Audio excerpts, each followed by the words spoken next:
not safe in their own country.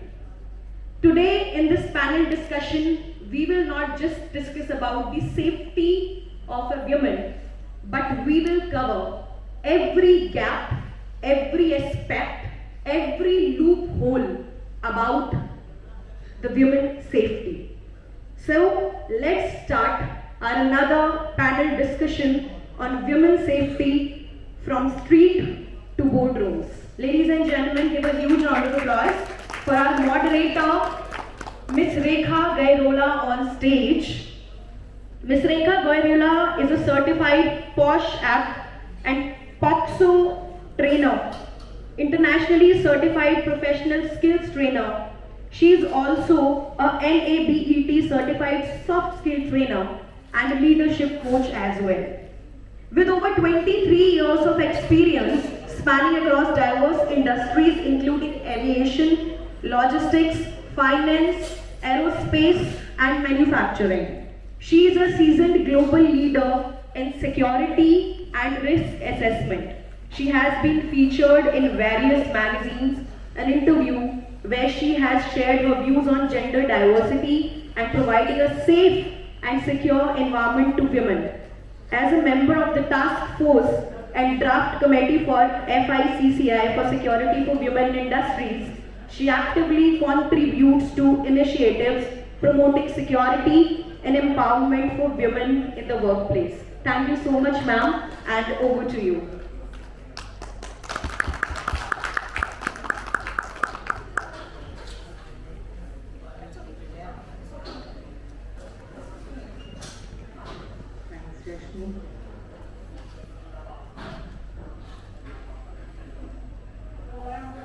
Thanks, Rashmi, for such a warm welcome and for providing these issues only a woman can understand, another woman, I would say. So, ladies and gentlemen, first of all, namaste, and I think we should give ourselves a good round of applause because people in the front just look behind, it's almost empty. So, whoever is here deserves. So I remember when Saurabh, Lalit, we were talking about what topics we really need to work on in the dates, and then all of a sudden we realized that it is during Navratri. So happy Navratri for those who celebrate Navratri. What is Navratri? Navratri is now Durga, right? We're talking about women's safety here. Such an irony, we are, for at least for these 9 days, Durga को पूजने वाले हैं हम दुर्गा के 9 रूप नारी सौम्य soft very protective nurturing but I think we forgot Nari is also Kali Durga when we say nature nurturing we think of women.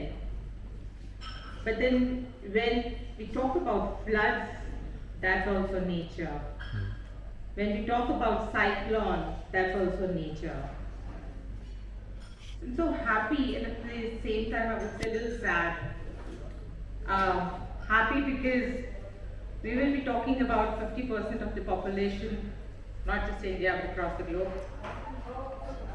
Sad because the topic says safety. I have never come across any panel discussion wherein, we are talking about men's safety, right?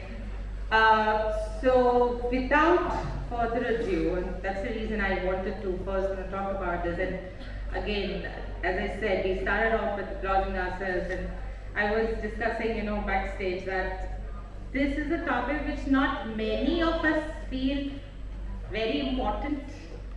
That's the reason people left, right? So we probably will have the other side, or maybe I won't say the other side, but another group of Nari. And you would find that, the esteemed speakers and the panelists here have that Durga, that Brahmacharini, Kalaratri, you name it, you'll have it. So with that, put your hands together for my first panelist, Dr. Ananta Raghuvanshi. She's a PhD in management, British UK, and she is alumni for Waterloo Miranda House, Delhi University. She has dedicated 3 decades to real estate and held CXO positions with DLF as Executive Director, MR, NGF as CE, DMAT as Country Head in India as Senior Director. She is also the President and Founder Member of Narekdo Mahi under the aegis of Ministry of Housing and Urban Affairs. She focuses on gender integration, skilling, water saving, and a startup accelerator for real tech dolphin tanks. I was talking to her, what do you want me to talk about you in your intro? She said, whatever you feel like. I'm like, oh gosh, I mean, it basically, I think would need another 1 hour to just talk about her, but this is something really important. I cannot just miss on it. She is very passionate about child's education, safety, and financial independence. She is also a gold badge and was awarded the Gem of Mentor India 23-24. Ladies and gentlemen, please. All right. Our second panelist, I think most of us, again, like Dr. Raghuvanshi, need not really need this intro pause. Let me introduce to you Ms. Veena Gupta. Veena is a graduating lawyer. She has co-qualified from UK, which is specialized expertise in close protection. She's also as India's first female bodyguard. She's qualified close protection officer. She's Google icon for martial arts and self-defense. She's passionate women's safety practitioner and written book on My Security, My Responsibility, and also has a safety app with the same name. Also a proud business owner of Seamless Security Consulting and founder of West NGO, which works towards women empowerment in safety and security. And not to miss, I remember you said this to me, so I'm going to mention this as well. Pro-COVID, she was also a beside women chapter chairperson, right? So ladies and gentlemen, Veena. My next speaker in the panelist is Ms. Leena Maghane. So she is a lawyer who started her career in 2001 working on sexual rights and SBGV, which is sexual and gender biased violence, at the time when Supreme Court had just issued the Vishakha guidelines.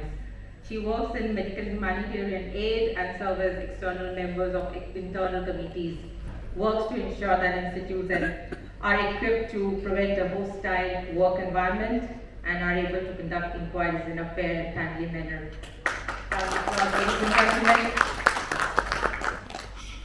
my next panelist is Dr. Lekha Vishwanath.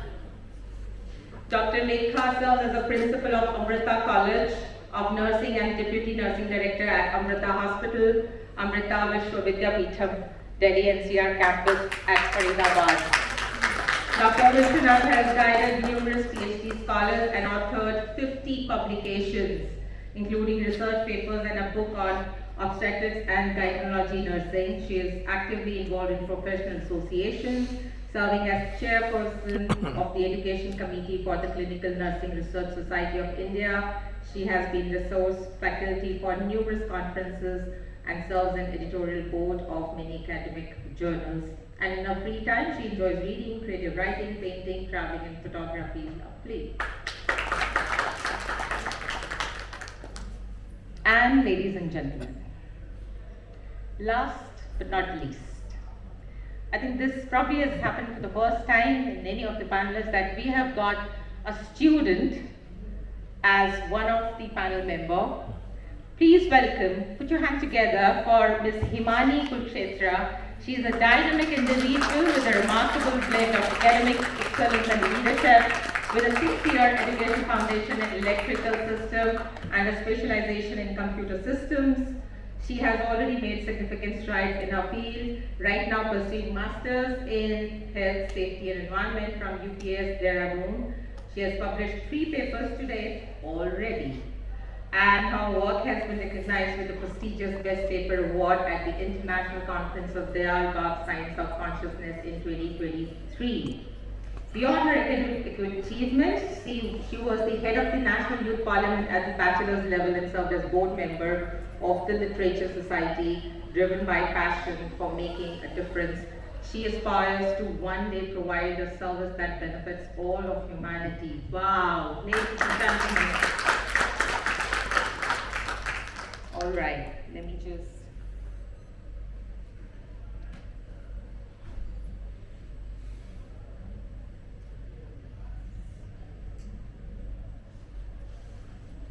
Can you hear me?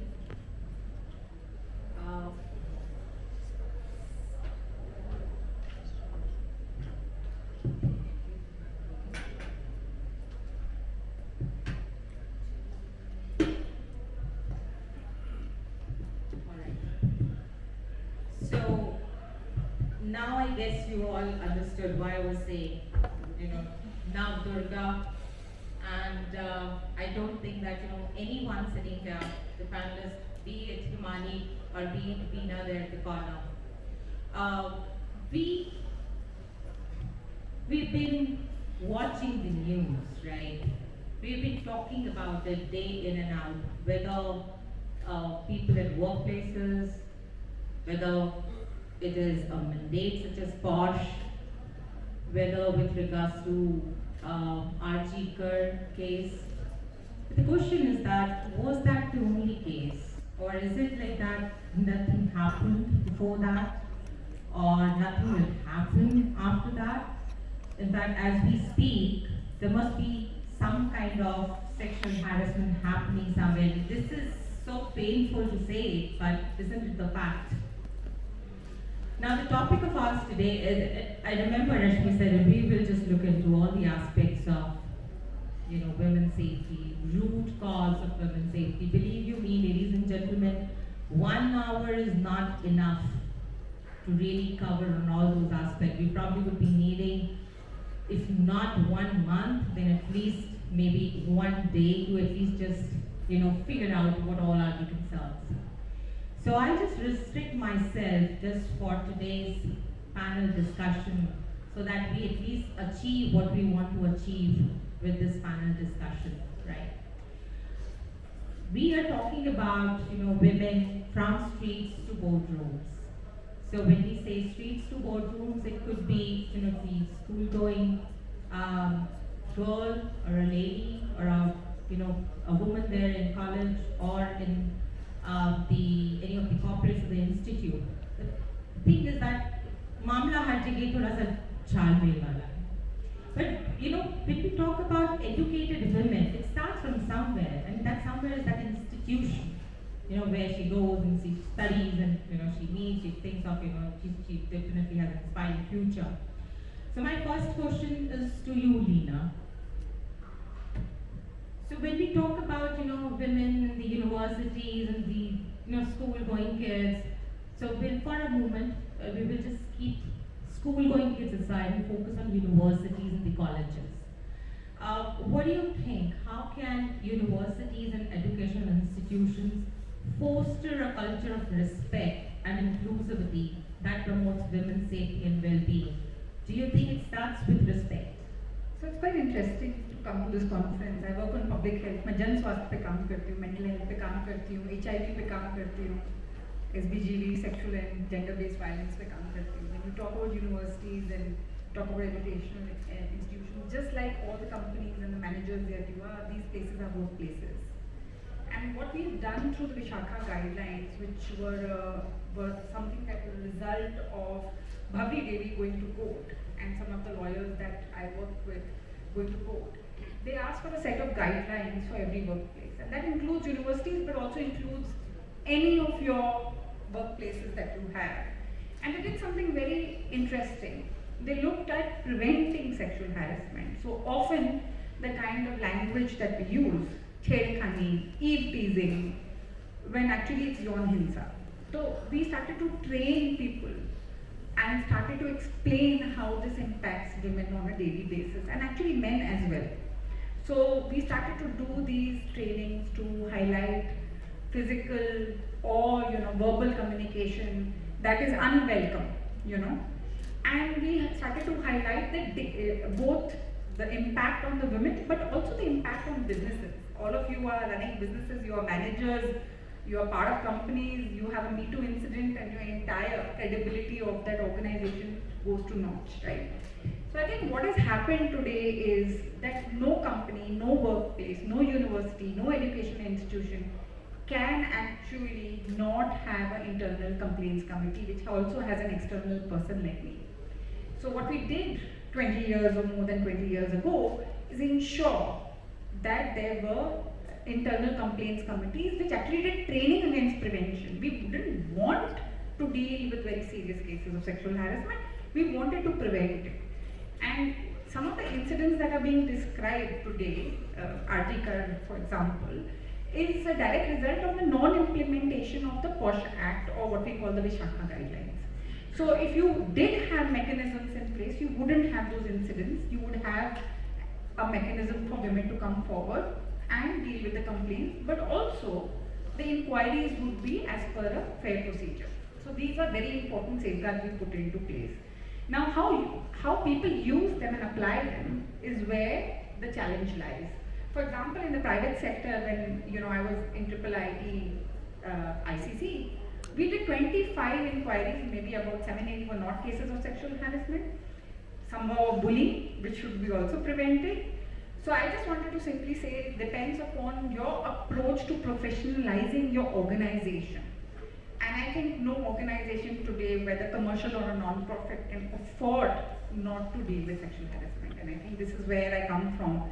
And I think 22 years of experience has taught me that actually ICCs are very well balanced. They help workplaces come to terms with such complaints and to deal with them in a professional manner.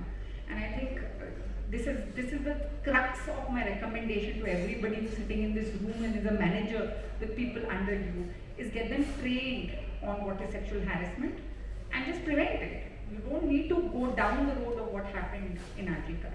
So that's it. Yeah. So thanks, Leena. And I think that, so going back to, same question, that unless and until we drill down these requirements back there in the universities, because the UGC, the POSH Act and the UGC also says that it is applicable to universities, where we need to really teach our students, the youth, to respect women. It's very important. Unless and until, you are shaping the future that way, right? These people are going to be in corporate after some time. Unless and until they have understood the importance of giving respect and what would be the nuances of how to talk, how to I think one of the earlier session where someone was saying that it is not just about women, it is also about men, right? Yeah, so I would like to challenge you on that. Actually, young people are very well aware of the bodily integrity issues. And I work on